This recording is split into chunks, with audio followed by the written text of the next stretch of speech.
Now we want to talk about We'll Savitri talk Bhavan. about Savitri Bhavan, and I'd like to know how you received the inspiration for it. Actually, I did not receive the inspiration for it. Just this Monday, 24th of November, we welcomed again our old friend Sri Suresh Dey, who was, in 1994, he was the secretary of the Auroville Foundation, just newly appointed. And quite a short term into his office, on 24th November 1994, he invited a number of Aurovillians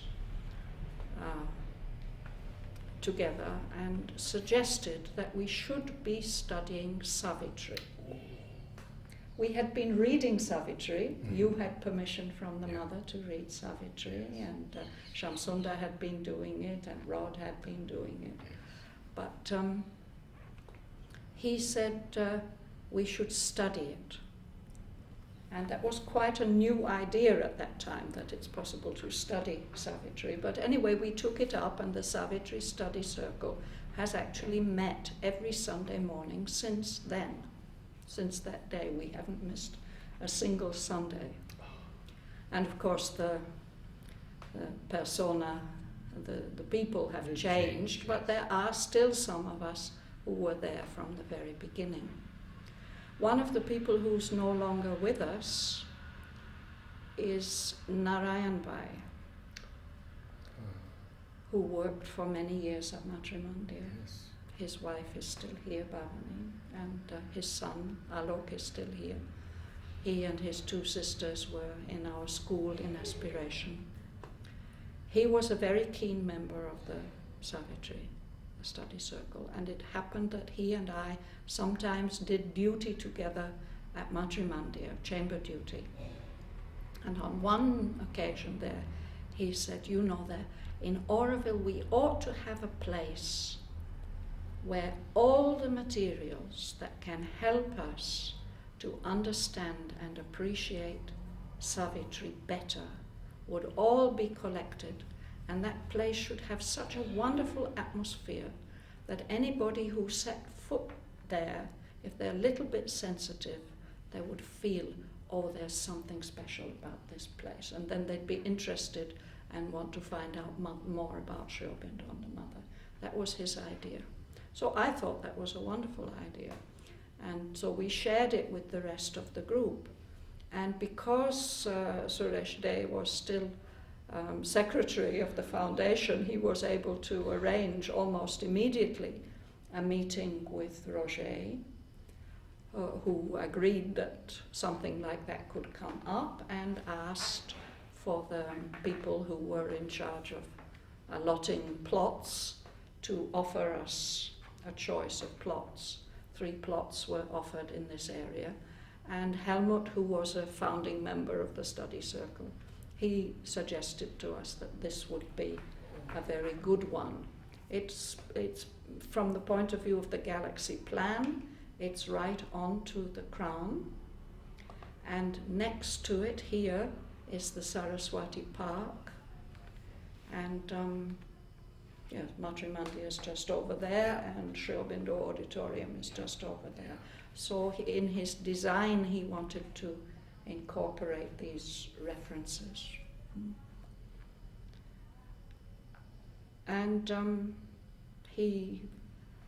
but before that, Suresh Dey arranged for Narad Baran, Sri Aurobindo's scribe for Savitri, to come and lay the foundation stone. And that was done exactly a year later, on 24th November 1995. So we'll be celebrating 20th anniversary of foundation of Savitri Bhavan next November. So once we had the plot, we started meeting here under the trees. There are still beautiful teak trees here. We used to meet Sunday mornings there. And after some time, a little peat hut came up. And I think it was in 1997 that one of our group said, but we are not getting anywhere. I've had a Adesh from mother that by the year 2000 Savitri Bhavan must be there. And Helmut had given us a master plan and a model in 1996 already. So Dr. Bean and I set about fundraising for us. And in 1998 she carried some of us off to Gujarat, to her hometown. And there the famous film star, Indian film star Hema Malini gave, with her dance troupe, gave a benefit performance, and all the profits were supposed to come to Savitri Bhavan, to creating Savitri Bhavan. So Bina had been hoping for 60 lakhs, which was the amount at that time that was estimated for the whole complex, but we got 6. And that was a bit of a blow, but Helmut was not put off at all. He said, look, in our plan we've got that little separate bit on the southwestern corner, which he'd marked it in his plan as a caretaker's house. Ah. But he said, look, we can modify the design just a little bit, and then we can use that as a multi-purpose building to get ourselves started. And this we could do for 12 lakhs. And he said, if we've got half the money, we will start it. So that's what was done. The foundation stone again. The first brick ceremony was in December. And on the 8th of August 1999, Narad came and inaugurated that building. And for 10 years that was our multi-purpose base, and everything happened there. So I got involved. How did I get involved? First I was just a member of the study circle. Then it was clear that all things are happening. We are fundraising and all that. And I said that I can maybe be a kind of secretary and coordinator. And when we did that fundraising in Gujarat, I immediately realized that we need a magazine that we have, and I based it on MP Pandit's service letter. Yes. I thought something very, very simple, just the proceedings of our study circle. It became, because I got designers in the group, there was Helmut and there was Franz, it became more elaborate than that. But anyway, that has continued since November 1998. Did you give it the title? How did the title come? Because I love the title. I don't remember exactly how the title came, but I remember inquiring with the archives, Sri Aurobindo archives. Has Sri Aurobindo, do we have this word in Sri Aurobindo's writing? And it seems he had translated a poem from Bengali and he'd written this title.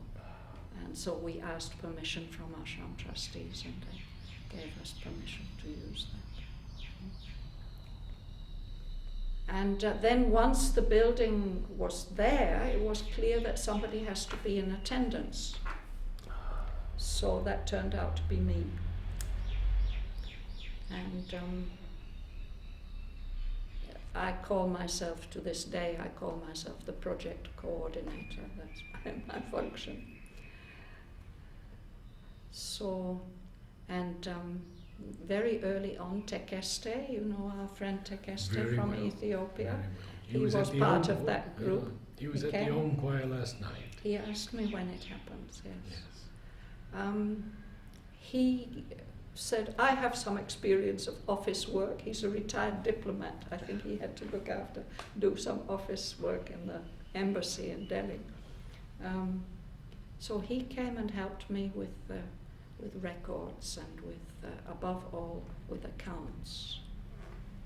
That was very, very, very nice. So the two of us were looking after the space and making things happen there. So we had the study circles every Sunday morning.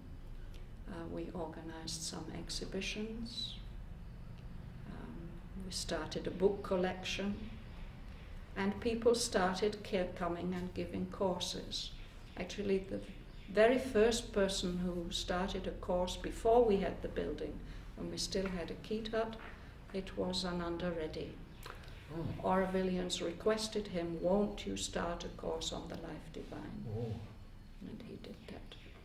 And from the early days before we had any building, we'd been inviting guest speakers. Aurobindo Basu was one of our first, and Narad and Shraddhavan, and Uda came while we were still in the Keat hut. He gave a talk. Nat Connie was later. Nat Connie came later. I think he started his Savitri courses in the beach office in 1995, if I'm not wrong. And Franz started going there. And then he said, why don't we invite Professor Nat Connie to come? So first he came while we were still under the trees. But then, after we had the building, he agreed that we could hold a closing session of his course there. Here. And there was no room for all the people to fit into the new building, so we were outside. And then he made that an event for each closing session. Each time he held a course on Savitri, he would do a closing session here. And the very last time was in March 2007, when he gave his talk here in the amphitheatre. And then, of course, very unexpectedly, he passed away the same year. Take us through the manifestation of the buildings and the project. The first one was that building, which was opened by Narad in August 1998. Then Huta became interested. Gifted us or entrusted us all the Savitri paintings. So then a place is needed to hang the paintings. So Helmut suggested that we can build this next bit, this square hall here. And at that time, Kirit Joshi was chairman of the Auroville Foundation, and he did his best to get us money from the government. But we were all so innocent in those days, we really didn't know how to go about it, and we got the wrong advice. And we never got money from the government for that. But again, the amount we had told the government that we need is 15 lakhs. And one day I realized actually we have 7.5 lakhs. We have the money, we can start that. So actually you were there on the day of the first bricklaying, I think. Yes? Yes. With the children? With the small children. With the small children, yes. That was in November 2003. And the year later, November 2004, it was completed, but it was just freestanding. None of this was here. And Nirodha was not well enough to come and do the inauguration, but General Chatterjee brought him in his car in the afternoon. So that was the last time that he came to Savitri Bhavan, that day when the hall was opened. He came in the afternoon and looked in. So, but then, already in 2005, when Huta visited us, or it's in my office, picture of Huta visiting us in 2005, we had started the foundations for this part. And that was all the result of the efforts of our beloved elder brother Kirit Bhai, who just recently passed away. Yes. When he was chairman, he felt very, very strongly that the Indian government has to provide a lot of money for educational infrastructure in Auroville. And he he brought the then education minister in our recent issue of Invocation. I was able to print a photograph of the day. He brought Murali Manohar Joshi just to see here. And that was the prelude to the formation of a parliamentary commission which investigated the issue of possibly providing a huge grant for educational buildings in Oroville, which got passed. And at the time when it got passed and they were ready to give the money, Helmut was the only one who was ready with his plans. So we were the first ones to benefit from that. And over 3 years, from 2005 2006, the first part, the entrance part, was built there. And then 2007, the infrastructure, the raw structure of this part, and then the finishing in 2008. And in 2008, Dr. Karan Singh came and inaugurated it. Hoota's paintings? Hoota's paintings, I just recently had to research this. They came to Oroville on 11th of June 2001. She had been asked to leave Hoota House. Ashram had given her a place, Amba Bhikshu Gardens. And she had been asked to move the paintings from Golconda. Mona had never been happy about having them there, although it was mother's arrangement. So she had shifted them all to her small apartment there in Amba Bhikshu Gardens. And she was very unhappy about the condition in which they were being kept. And the studio, the new Ashram Art Gallery, was being built at that time. Helmut was even the architect. And she asked Samata, what about paintings? And Samata said, well, we can give you a place to store them in the basement. So that wasn't good enough for Hoota. No, she was really upset. And then she felt that her trust, Havyavahana Trust, was founded on 24th November 1994, same date, even she says the same hour, I don't know about that, as the study circle. And Savitri Bhavan is actually happening. Narad Baran has given it his blessing. Ashram trustees have given their blessing. So this is where the paintings should come. And she said that the whole series of paintings have only been exhibited once. Yes. In the ashram in 1967 for 2 weeks before the February darshan. And after that, Mother arranged for them to be stored in Golconda.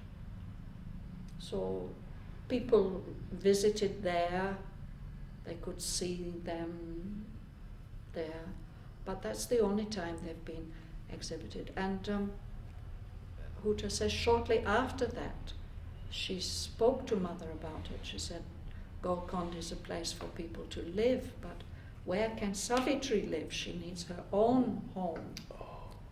And she says Mother went into a deep concentration, and after some time she says, it will be.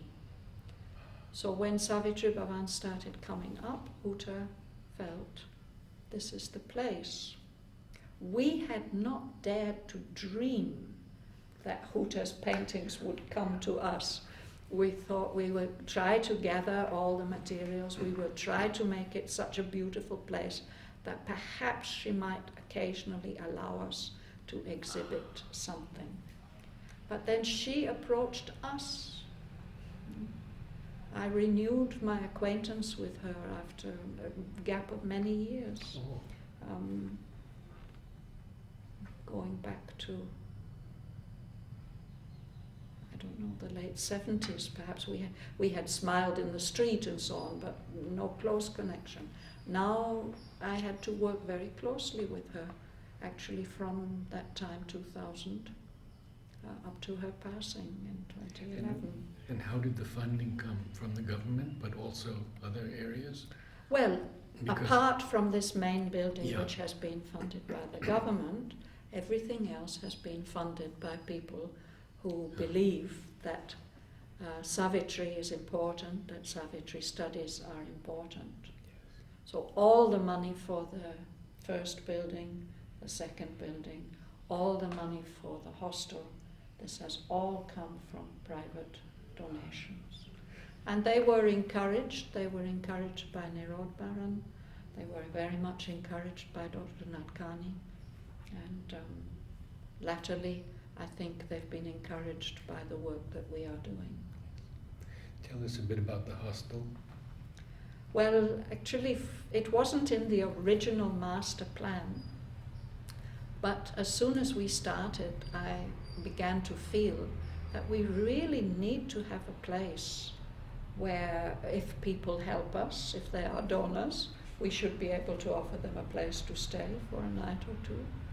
And if there are people who, like Dr. Nadkarni, who come to give talks, we should be able to put them up overnight.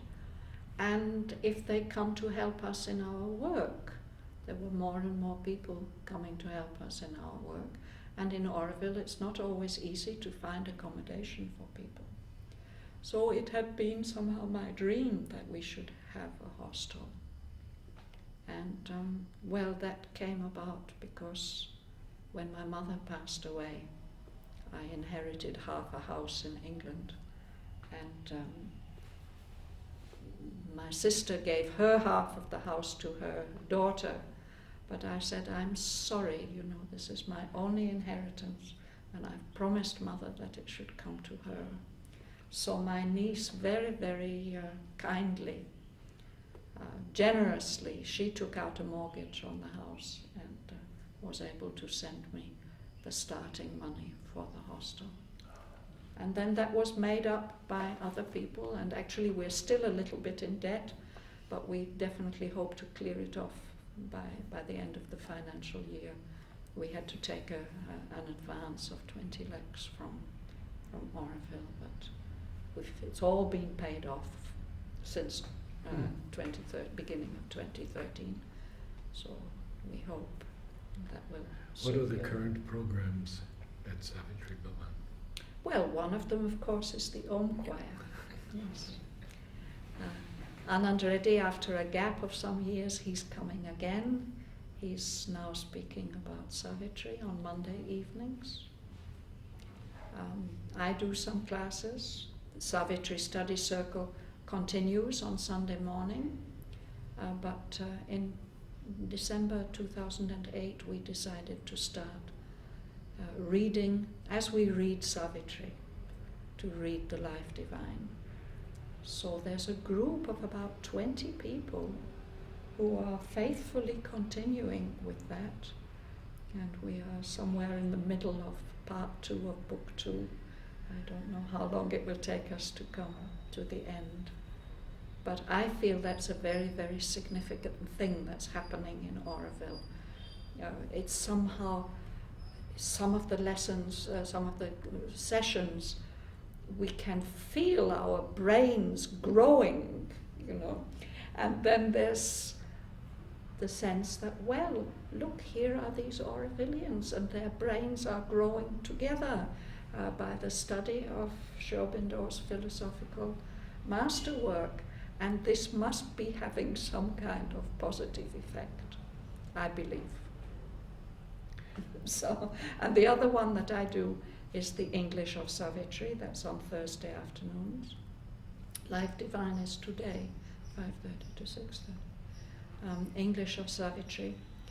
This I actually started before there was a Savitri Bhavan. Way back in the 80s, a group of Germans arrived in Oroville and they wanted to study English. And I said, well, then we'll read Savitri. And in those days we met every morning for an hour. And one day one of them complained. He said, look, we have come here to earn money for Mother. We need to know business vocabulary, legal vocabulary, all this kind of thing. So that day, that's what we got in Savitri. I said, look. Yeah. Yes. And I'm convinced that if you have a contact with Savitri and you read regularly, then this language, the whole riches of the English language, Sri Aurobindo has put into Savitri, that sinks into your subconscious. And that has been my experience with my students over the years. Almost without them knowing how it happened, they've become fluent in English, and they can not only read and get something out of Savitri, they can also express themselves, write business letters, and do all kinds of things, feeling confident that they understand, they have a mastery of the language. Is this recorded? What I'm saying now? The English of Savitri? Yes, in 2009 we started a new series from the beginning of the book. We started again at book 1, Canto 1, and I had a Korean colleague at that time who absolutely insisted that this has to be filmed and recorded. So since then the recordings have been going on. And this time last year, 24th November 2013, we started our Savitri Bhavan website. And there we are posting these films. Wonderful. We got a new camera and a new cameraman from the beginning of book 3. So that's where we've started. This is a better quality. Doesn't need so much sound editing and so on. But eventually, I hope I'm allowed to complete a full cycle. I want to plant a seed. Mm-hmm. We have Savitri now all over the internet. Yes. I've done the lexicon. Yes. But if one should highlight a word, would you consider that we would use your pronunciation? Yes, I think you can do that. Yes. That would be wonderful. Mm. Then we would have everything right there. I mean, we have so many people who are not English speaking. I as will a first give you an language. example. Yes. In book 1, Canto 3, Sri Aurobindo, or 5, book 1, Canto 5, Sri Aurobindo uses a Russian word, ukas. Ukas, held back. Yes. Yes. And when we came to this word, I said, look, this is a Russian word. I don't know how to pronounce it. So the Russians in the class told me how to pronounce it. But we think that Sri Aurobindo accented it differently in English. He has written to Amal about it. Yes, yes. Yes? So we think that he accented it ukas. Because it had to fit with the rhythm. Yes. Yes. So, yeah. Yeah. So this is Well, an example. thank you. That's a wonderful. So if I tell offer. you about the English of Savitri, Yes. we started a couple of years back, we started publishing the transcripts in our magazine Invocation. So it means every Yes, I issue read them. since then Yes, it yes. has come. And somebody in Gujarat got very enthused and he said, all this has to be translated into Gujarati. He does a lot of translating of Mother Sri Aurobindo material into Gujarati, and I was told he's a good translator. So I worked very hard really to prepare him the transcripts. I had thought it's an easy task, 2 a year, but he wanted to have them more quickly. So he, in 4 volumes, he has translated into Gujarati all the sessions of book 1. So I thought, well, if he's doing it in Gujarati, I have to do it in English. So that book is now in proof stage. It should come out in February next year. The very thoroughly edited transcripts based on the talks of all the sessions of book 1, from Canto 1 to Canto 5. And we started holding workshops also here. The first one was on the secret knowledge. Second one was on book 3. And now in January for a Dutch group I will be doing one on the book of yoga. So I think these will be the next English of Savitri publications.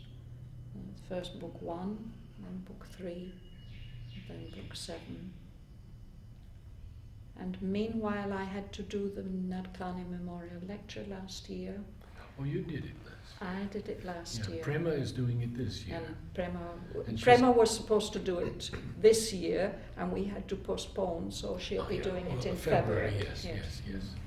So for that, I did what was to me a very fascinating piece of research about part 1 of Savitri, actually Asvapati's yoga, the whole of it. So it's called The Traveller and the Worlds. And if you, I will give you, now we've published it as a booklet with a DVD. I think the central part of this gives a very good summary, brief summary of book 2. And book 2 is tough, you know. Tough, very tough. I don't Timmy know. wouldn't read it. She wouldn't. When I would read Savitri to her, she'd say, skip book 2. Well, it's a pity because there's so much in it. But I remember with English of Savitri, it was really a struggle. Yes. You can only do 2 pages at a time, and you know.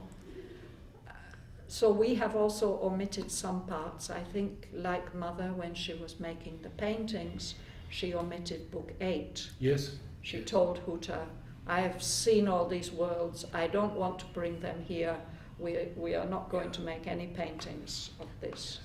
Which is a pity, because the very last part of that canto is one of the most important parts of the whole poem, where Asvapati finds the secret key of nature's change.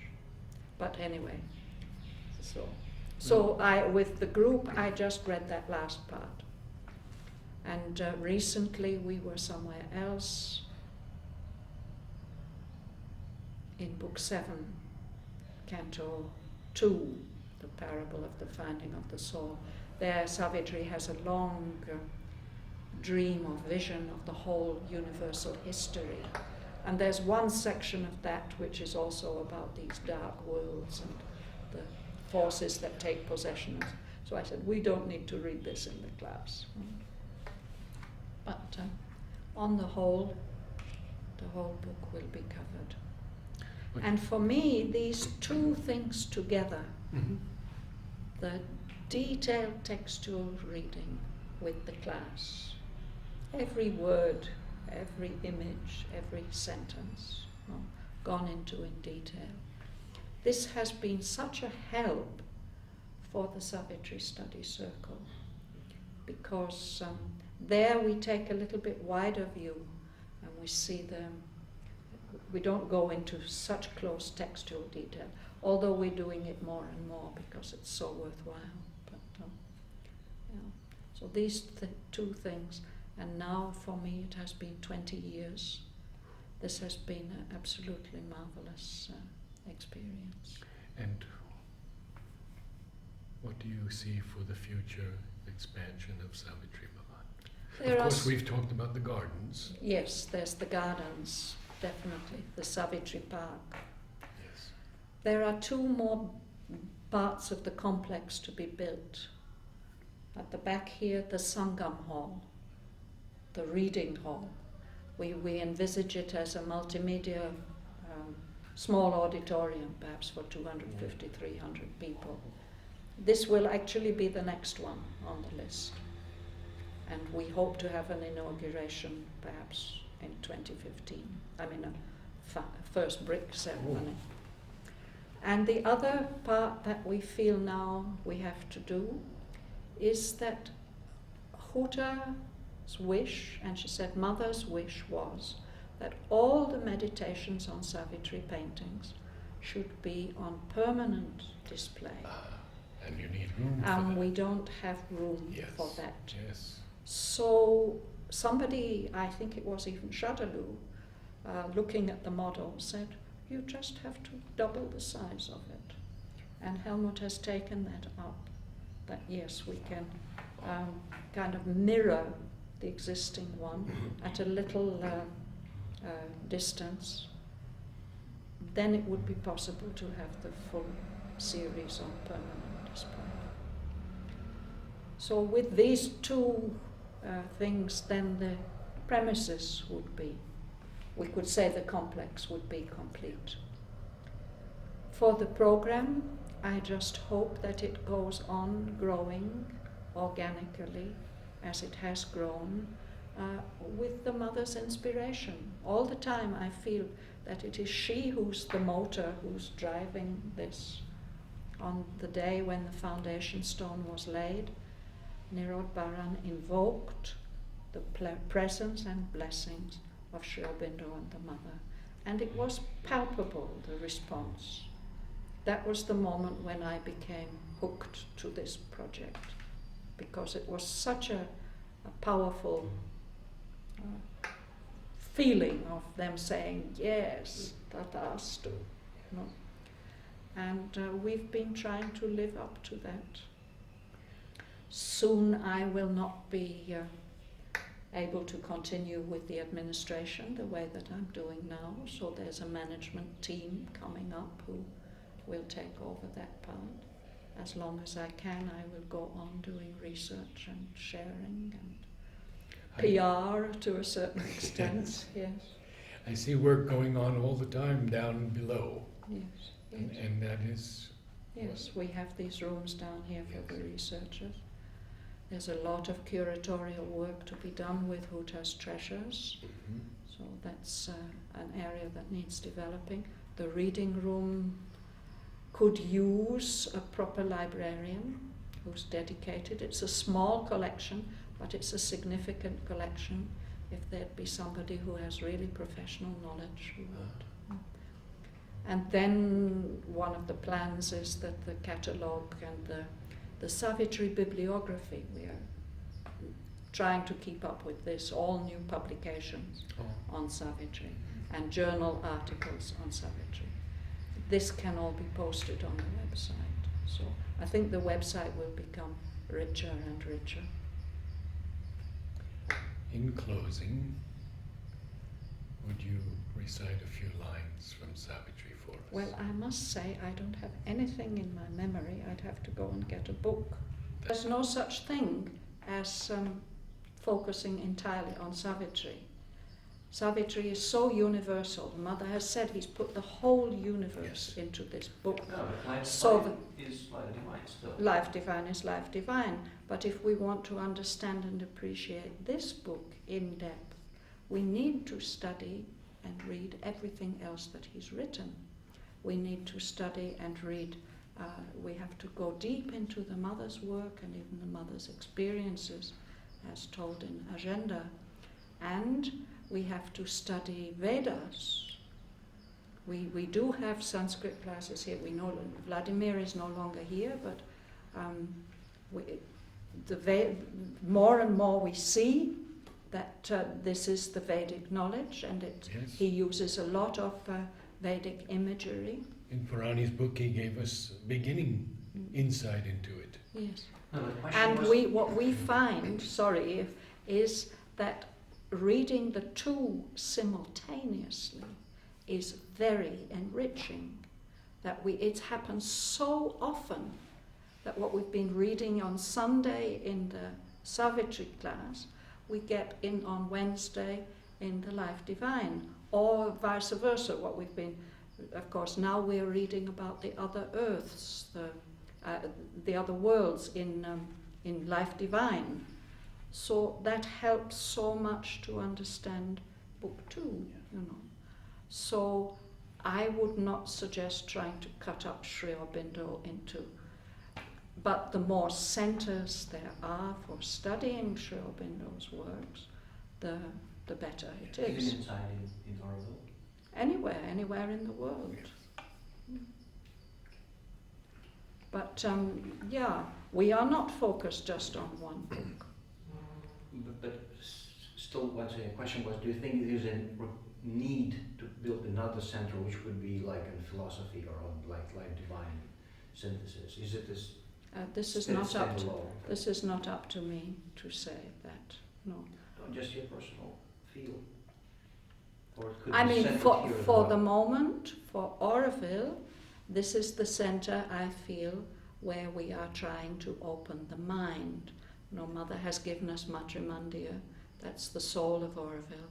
We go there to receive the light directly into the soul. But in order for that light that to be lived, the mind has to collaborate. So for that, some mental study of Sri Aurobindo's works is going on here. And at the moment, this is the place where it's happening. But I always say there shouldn't only be one place in Oroville where this is happening. It should be happening everywhere. Yes. Yeah. So if somebody feels inspired to start a new center, I will not say that's... I will not feel that anybody's encroaching on our territory. So what have you chosen for us? I don't know. Have you got any ideas? Perhaps I would go to the end of Canto 3. Okay. This, yeah?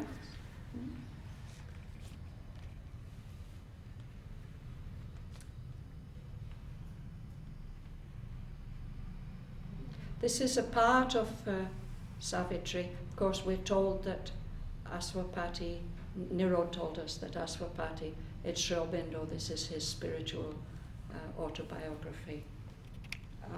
For me, that's especially palpable in these lines. Thus came his soul's release from ignorance, his mind and body's first spiritual change.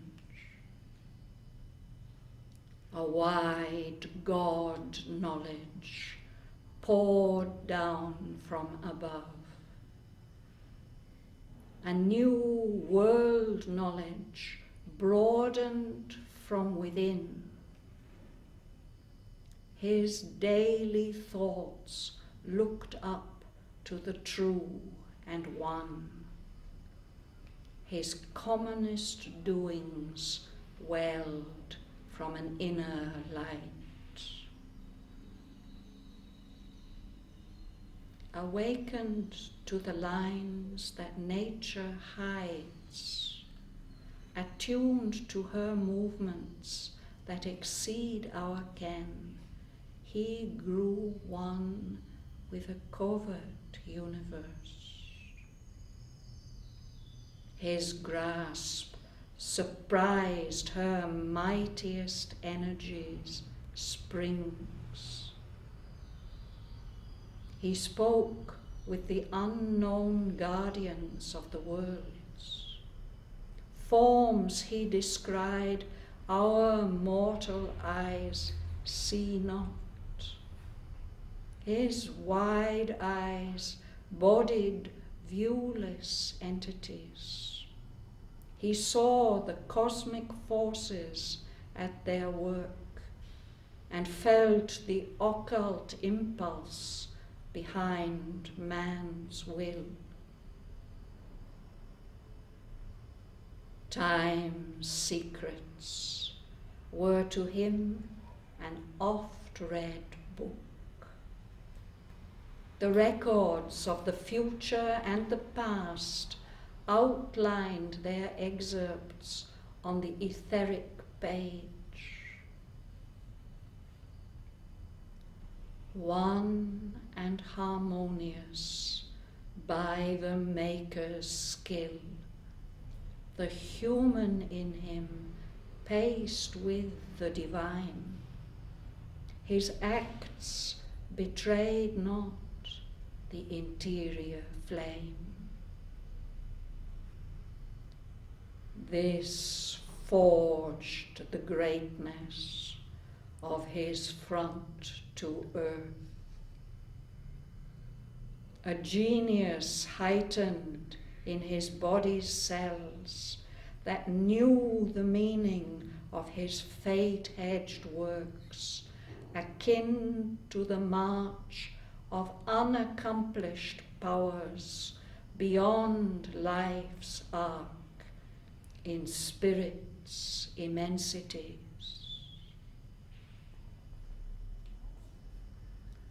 Apart he lived, in his mind's solitude, a demigod shaping the lives of men. One soul's ambition lifted up the race. A power worked, but none knew whence it came. The universal strengths were linked with his, filling earth's smallness with their boundless breadths. He drew the energies that transmute an age.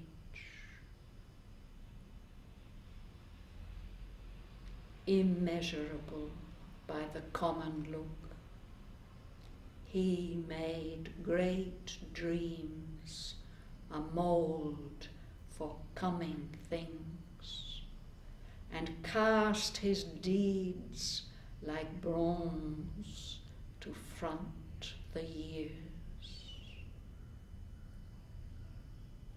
His walk through time outstripped the human stride.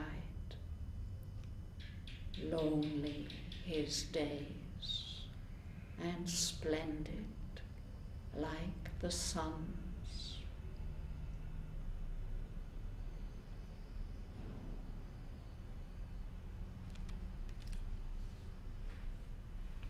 Thanks to Shraddhavan.